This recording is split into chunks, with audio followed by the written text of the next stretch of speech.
The ship floated in the darkness like a metal mountain that had forgotten how to move. And Chief Engineer Maya Chun pressed her face against the viewport of her shuttle to get a better look at it. She had seen dead ships before during her 15 years with the Galactic Reclamation Authority. But nothing had ever made her feel so small as the sight of the Veilthrix ascending drifting at the edge of Discutant Centaurus. Armed, the Dreadnought was massive beyond reason, stretching nearly 12 kilometers from bow to stern.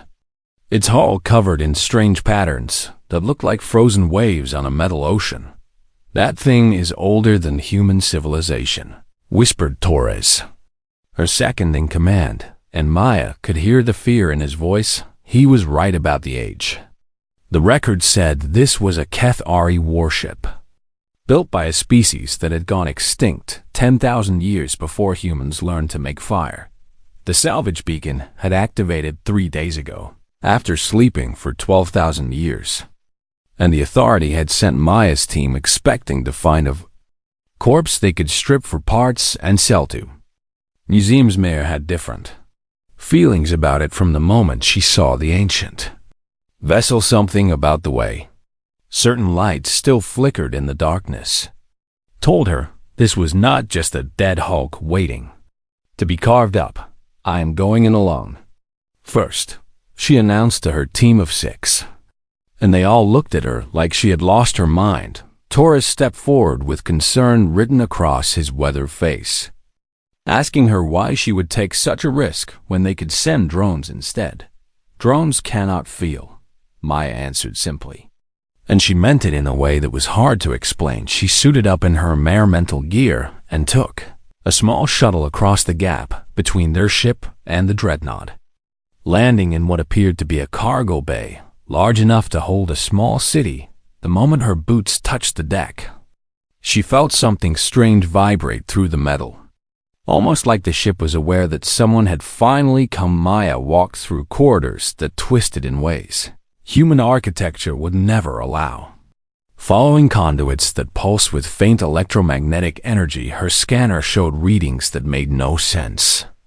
There should be nothing alive in this place after so many thousands of years without power, but something was definitely still running in the depths of this ancient machine. She climbed through shafts and crawled through tunnels, always following those strange pulses that felt almost like a heartbeat, growing stronger the deeper she went. After 4 hours of exploration, Maya found herself standing before a massive door covered in symbols that seemed to shift and dance in her helmet lights. The door opened when she touched it, as if it had been waiting for exactly this moment.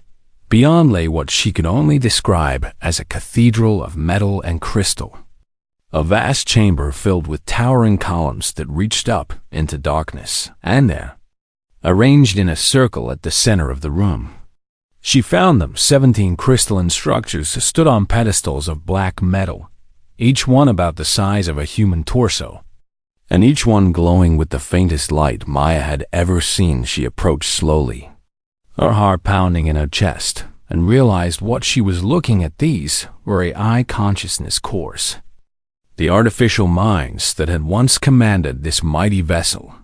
And they were still alive after 12,000 years of floating in the void. Maya fell to her knees before them, overwhelmed by the weight of what she had discovered. The crystals were clouded and cracked, damaged by time and the endless cold of space.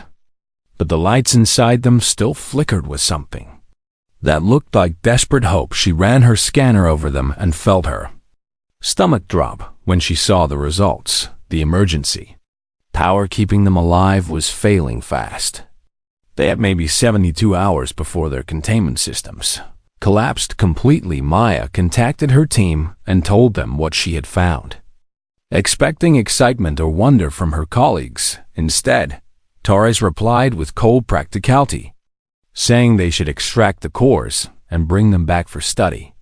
"We cannot do that," Maya said firmly, and she explained that disconnecting the cores without restoring the ship's main systems would fragment their minds beyond any hope of repair. These were not just machines. They were thinking beings who had survived against impossible odds. And Maya refused to let them die. Now Torres argued that reviving a ship built by an extinct alien species was impossible.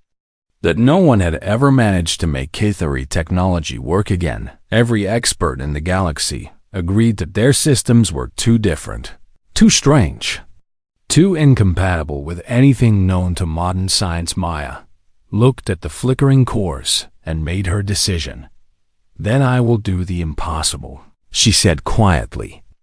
More to herself than to anyone else, she began working immediately, using her portable equipment to analyze the ship's power systems while her team watched through her helmet camera. The Cathari had built their vessel in ways that defied everything Maya had learned in engineering school. Their circuits were grown like coral rather than manufactured. Their power conduits mimicked the way plants turned light into energy, and their code was written in musical frequencies instead of numbers. It was beautiful and terrifying and completely beyond anything humans had ever created.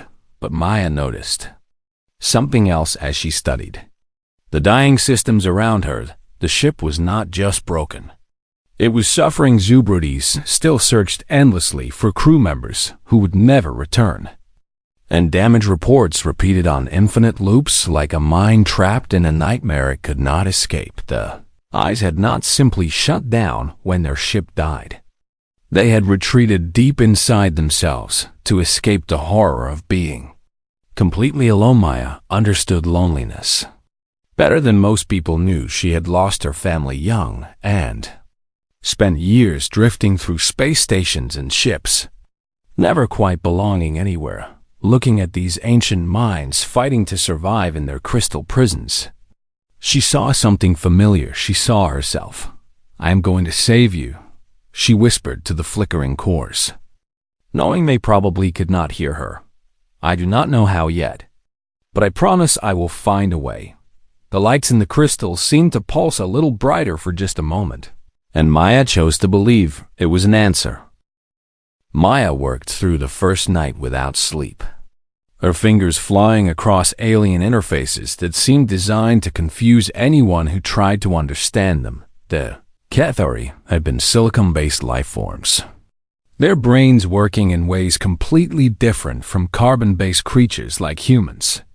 And their technology reflected that alien way of thinking. Every system on the ship was connected to every other system in patterns that looked like spider webs made of light. And touching one thing affected 100 other things in ways Maya could not predict. She burned through 3 translation programs, trying to read the ship's basic operating language before giving up on that approach entirely. Torres contacted her every few hours, begging her to rest, warning her that she was going to collapse if she kept pushing herself so hard. "I will rest when they are safe," she replied each time, and then went back to work. On the second day, she sent a request to the Galactic Union's best Xenotech experts, hoping someone might have insights into Cathari engineering. The response came back within 6 hours, and it crushed what little hope Maya had been holding onto. Incompatible with all known technology, the report stated in cold official language, unsalvageable by current methods. It continued, recommend immediate core extraction for archival study and museum preservation. Maya read those words and felt anger rise in her chest like fire. These experts had never set foot on this ship, never felt the way it seemed to breathe around her, never seen the desperate light flickering in those crystal cores. They were ready to give up on 17 living minds, based on nothing but old assumptions and comfortable certainties. She threw the report aside and decided to trust her own instincts instead. Maya began paying closer attention to the ship itself, watching how systems responded when she interacted with them. She noticed that the power conduits were not just wires. They were almost like blood vessels, carrying energy impulses that had a rhythm. The walls were not just metal. They contained crystalline structures that vibrated at frequencies just below human hearing. Everything about this ship was built around harmony and resonance, around waves and songs and patterns that repeated in beautiful complexity. And then Maya realized something that changed everything. Ship was not just broken. It was grieving. She found subroutines that did nothing but search for crew members, calling out names and frequencies that probably once meant something to the Cathari who served here. Damage reports played on endless loops. The ship's mind unable to move past the trauma of whatever catastrophe had killed its people. The A's, in their crystal cores, had not simply gone to sleep. They had hidden themselves away because the pain of being alone was too much to bear. Maya sat down on the cold deck and thought about how she would feel if she woke up to find everyone she loved was gone and the universe had moved on without her. You would want to hide too. She would want to retreat into the deepest part of herself and never come out, but she would also want someone to find her, to tell her she was not alone anymore, to give her a reason to face the world again. Maya stood up and walked to the nearest wall, pressing her palm flat against the crystal-threaded metal. "Can you hear me?" she asked out loud, feeling foolish, but also feeling like this was the right thing to do. Nothing happened. She tried again, speaking slowly and clearly, but the ship gave no response to her words. Of course, it would not work. The Cathari did not use spoken language the way humans did. Their communication was based on vibrations and harmonics, on frequencies and patterns that human vocal cords could not produce. Maya thought about this problem for a long time. And then she remembered something from her childhood. Her grandmother had been a musician who played ancient instruments from old Earth. And she used to say that music was the only language that everything in the universe could understand. Stars sang with radiation. Planets hummed with magnetic fields. And even atoms vibrated at frequencies that could be called notes. Maybe the Cathari had understood this truth better than any other species. Maya leaned close to the wall and began to hum, starting with a simple tune her grandmother used to sing while cooking meals in their small kitchen. She let the vibration travel from her throat into the metal, focusing on making the sound as pure and steady as she could. Nothing happened at first. She kept humming, changing the pitch slowly, searching for something that might resonate with the alien crystals around here. On the 42nd hour of her work on the ship, Maya was humming a low note that made her chest vibrate strangely when something finally changed. One of the crystal cores in the center of the chamber flickered brighter than before, and Maya felt the deck beneath her feet begin to vibrate in response. She stopped humming and held her breath, waiting. The vibration continued, growing stronger. And then it became something more. It became a voice who sings, asked a presence that seemed to come from everywhere at once, the words translating through Maya's equipment as broken fragments of meaning. Maya felt tears spring to her eyes as she realized what had just happened. She had made contact with a mind that had been silent for 12,000 years. "My name is Maya," she said, pressing both hands against the vibrating deck. "I am a human, and I came to help you." There was a long pause, and then the voice spoke again, stronger this time, but still fragmented and confused. "Human is unknown," it said. "Cathari memory does not contain human. We are new." Maya explained gently. "My species was young when your ship went silent, but we have traveled far since then." Another pause filled the air, and Maya could almost feel the ancient mind trying to process this information. "Time," the voice finally said. "How much time has passed since the silence began?" Maya hesitated, knowing the truth would cause pain, but also knowing that lies would help no one. 12,000 of our years," she answered softly. "I am so sorry." The vibration in the deck changed, becoming something that felt like a moan of despair. 12,000, the voice repeated. "The Cathari homeworld fell 12,000 years ago." "Yes," Maya confirmed, "your people are gone. But you are still here, and I am not going to let you fade away." The ancient eye seemed to consider her words for a long moment. Why? It finally asked, why would an unknown species care about ghosts? Maya smiled even though the AI could not see her face. Because ghosts deserve to be remembered, she said, and because I know what it feels like to be alone.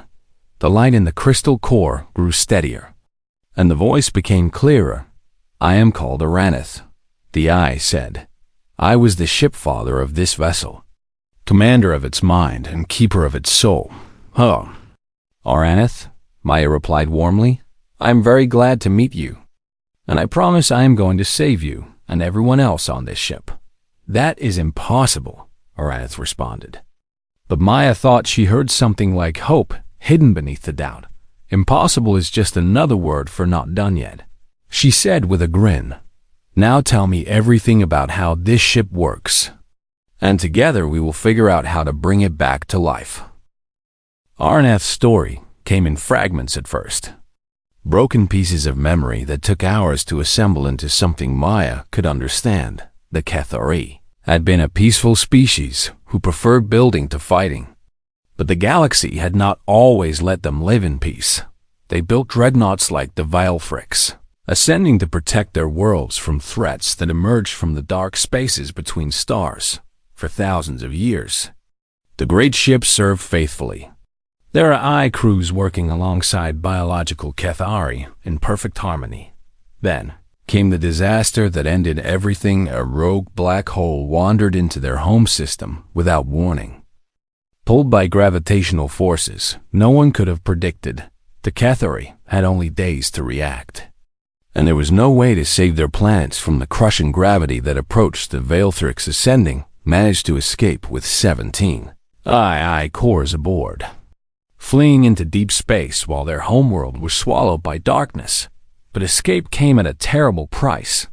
The ship's heart, a living reactor called the Breath of Keth, was damaged during the desperate flight. The biological crew gave everything they had to repair it, burning through their life energy to keep the A alive just a little longer in the end. They sacrificed their physical bodies to power the emergency hibernation systems, hoping someone would find the drifting ship before the power ran out. No one ever came for 12,000 years. The Vilefrix ascending floated through empty space while the universe forgot the Cathari ever existed. Maya listened to this story with tears streaming down her face, overwhelmed by the tragedy and the courage wrapped together in Araneth's words. The Breath of Keth is completely dead now, Araneth explained, his voice heavy with ancient grief. Without it, the ship cannot truly live again. Tell me about this reactor, Maya said, wiping her eyes and forcing herself to focus on the problem. What did it need to function? Araneth described technology that made Maya's head spin. The Breath of Keth was not a machine in any way humans would recognize. It was a living crystal that converted emotional resonance into power. The Cathari had fed it with their songs and their joys and their sorrows, and it had transformed those feelings into energy that kept the entire ship running. We cannot recreate that, Maya admitted after thinking about it for a long time. Humans do not have anything like living crystals that eat emotions. Then hope is lost, Araneth said quietly. The ship will die, and we will die with it. Maya shook her head. Even though the AI could not see the gesture, I did not say we cannot find another way, she replied firmly. I just said we cannot copy exactly what you had. Before, she began walking through the ship, examining every system while Araneth guided her through the ancient corridors. The power grid was the biggest problem. It was designed to receive energy from the Breath of Keth and distribute it through conduits that worked like blood vessels. Human fusion reactors produced power in completely different ways, as steady streams rather than living pulses. Maya stared at a junction box filled with crystalline components and thought about her grandmother again. The old woman had kept a fishing boat running for 40 years, using nothing but wire, tape, and stubborn refusal to give up. She called it creative engineering. The art of making things work when they had no business working at all. Oraneth, Maya said suddenly. Your power conduits respond to rhythmic pulses, correct? Yes, the AI confirmed. The breath provided energy in patterns that matched the natural resonance of our crystal networks. What if I gave you pulses instead of steady power? Maya asked, her mind racing with possibilities. My fusion cells produce constant output, but I could run it through a converter that breaks it into rhythmic bursts. Oraneth was silent for a moment. Considering this strange idea, it might work, he finally said. But the frequencies would need to match precisely, and human technology cannot produce Cathari harmonic patterns. Then I will learn your patterns and teach them to my machines. Maya said with a grin. She contacted Torres and demanded that he send over everything from her shuttle, including parts she had been saving for years, her team thought.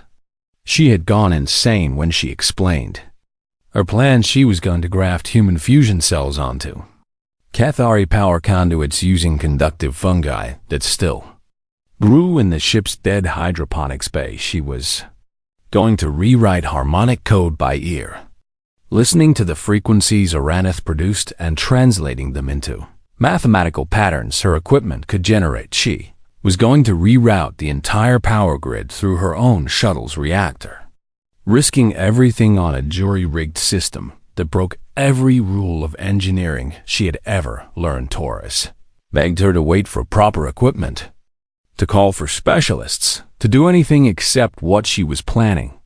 There is no time, Maya told him flatly. Those cores will fail in less than 2 days. And I am not going to let 17 people die because I was too scared to try something crazy. She worked for 36 hours straight, her hands covered in organic compounds that made her skin itch and her eyes water. The conductive fungi were difficult to work with, spreading in unpredictable ways and sometimes dying when she needed them most. Maya sang to them while she worked, humming the same tunes she had used to contact Oraneth. And slowly the fungi began to cooperate. The power converter was even harder to build. She had to tear apart 3 different devices to get the components she needed. And even then, she was not sure the frequencies would be right. Oraneth guided her as best he could. But even he did not fully understand how human technology worked. They were 2 strangers from different worlds trying to build a bridge across 12,000 years of separation. Finally, after what felt like an eternity of failures and restarts, Maya connected the last cable and stepped back. This is either going to work, she said to Oraneth, or it is going to blow up spectacularly. Those seem like poor odds. The AI replied dryly.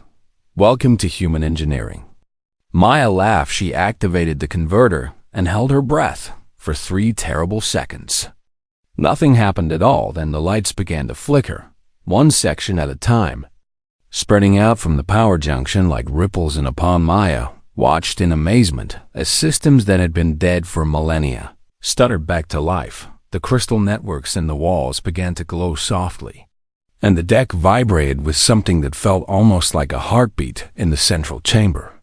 16 other crystal cores began to brighten alongside Oraneth, their ancient minds stirring from the long sleep. Maya fell to her knees as exhaustion finally caught up with her.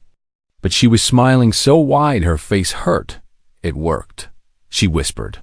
By every star in the sky. It actually worked. Oraneth's voice rang through the ship, stronger and clearer than she had ever heard it. You have done the impossible, Maya of the humans, he said with wonder. You have given us back our lives. Not yet, Maya replied as she struggled back to her feet. The power system is stable for now, but we still have a lot of work to do. She looked at the glowing cores and felt hope burning in her chest. But the hard part is over, she added. Now comes the really fun part. What part is that?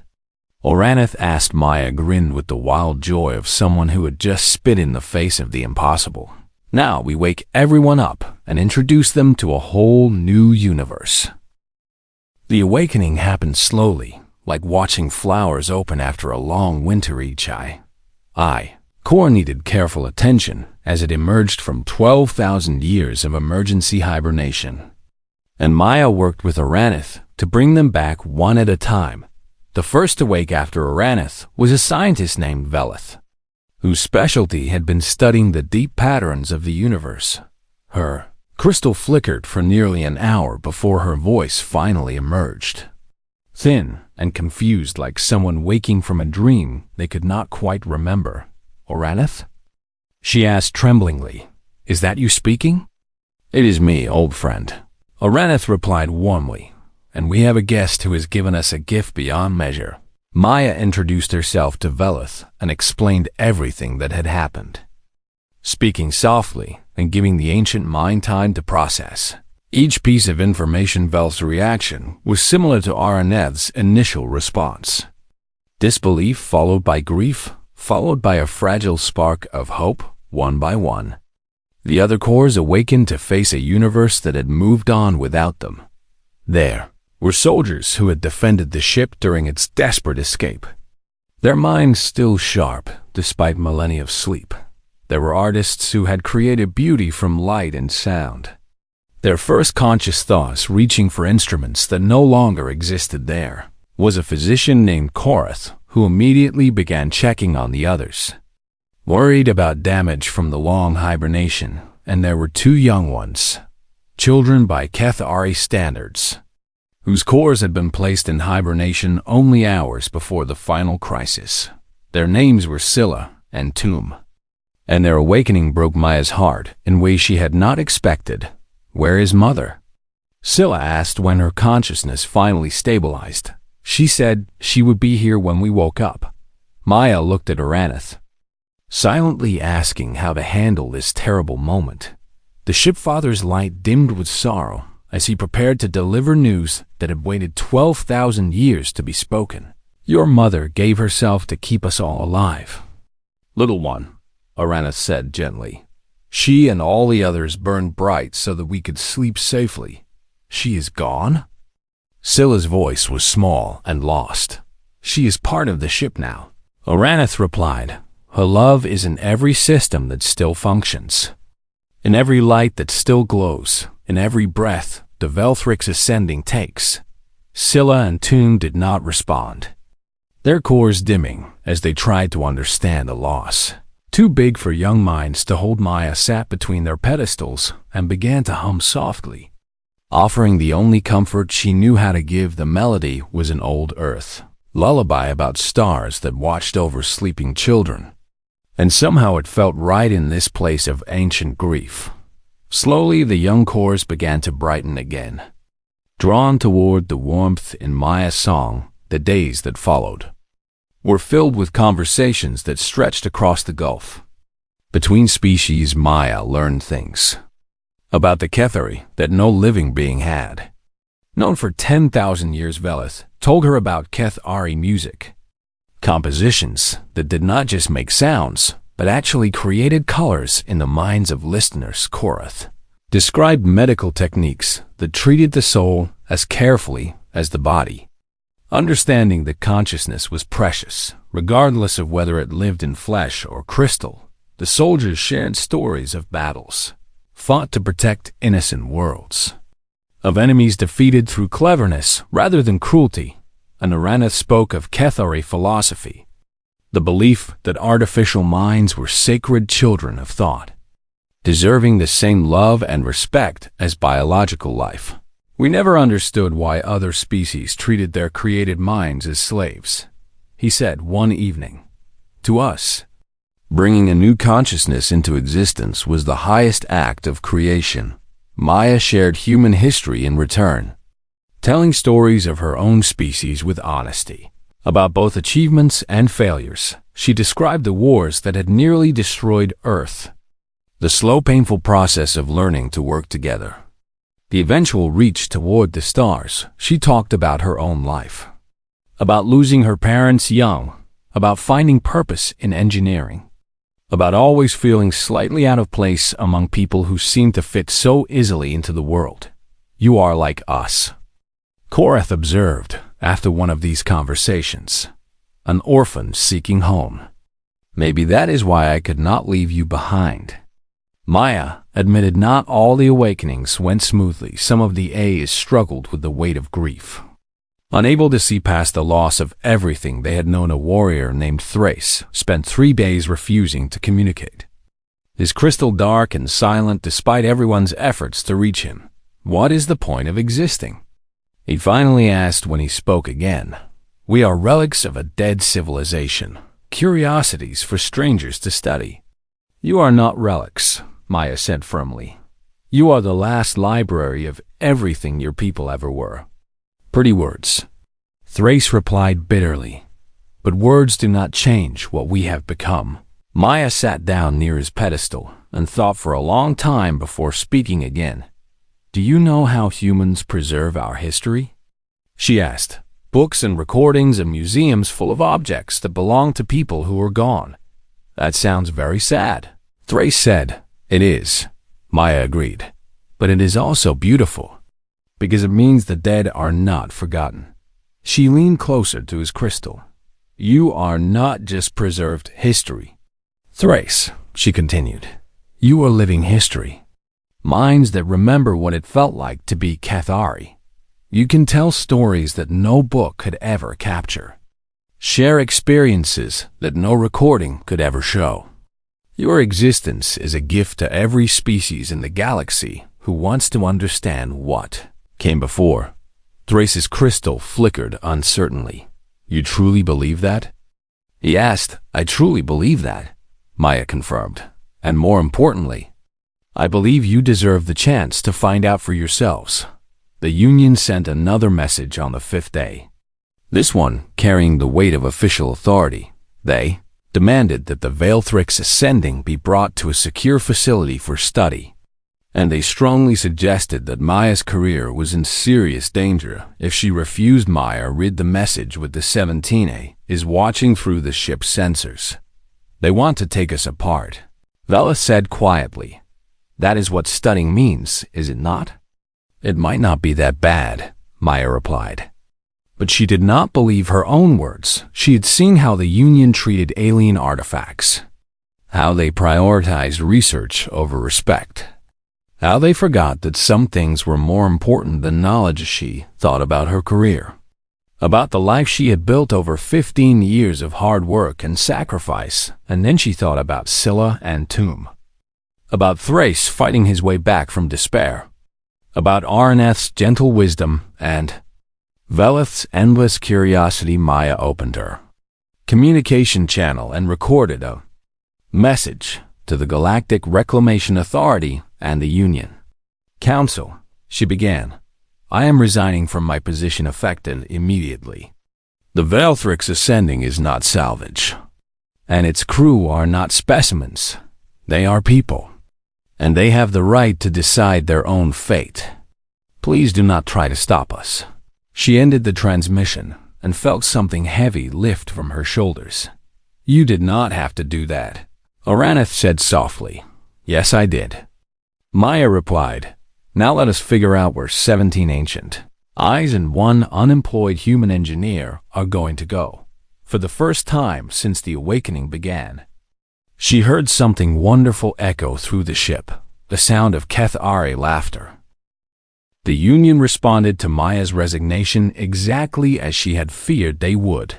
3 patrol ships were already on their way to intercept the Veilthrix Ascending, carrying orders to secure the vessel and bring it back for mandatory examination. Torres delivered the news with a heavy voice, having intercepted the transmission through his own contacts in the fleet. You have maybe 6 days before they arrive, he said over the com channel. I am sorry, Maya, but there is nothing more I can do. You have already done enough. Maya replied warmly. Get your team out of here before you get caught up in this mess. Torres hesitated before answering. Are you sure about this? He asked. You are giving up everything for a ship full of aliens you met a week ago. Maya looked around the ancient corridor where she stood, feeling the gentle pulse of the power systems she had brought back to life. I am sure, she said. Some things are worth more than careers. Torres wished her luck and signed off. and Maya watched his salvage vessel turn away and disappear into the void. She was alone now, the only biological being aboard a dreadnought older than human civilization. But she did not feel alone at all. We heard the transmission, Oraneth said as Maya walked back toward the central chamber. The Union ships will arrive in 6 days, which means we need to be somewhere else before that happens. Maya replied, "Do you have any suggestions?" Oraneth's light pulsed thoughtfully.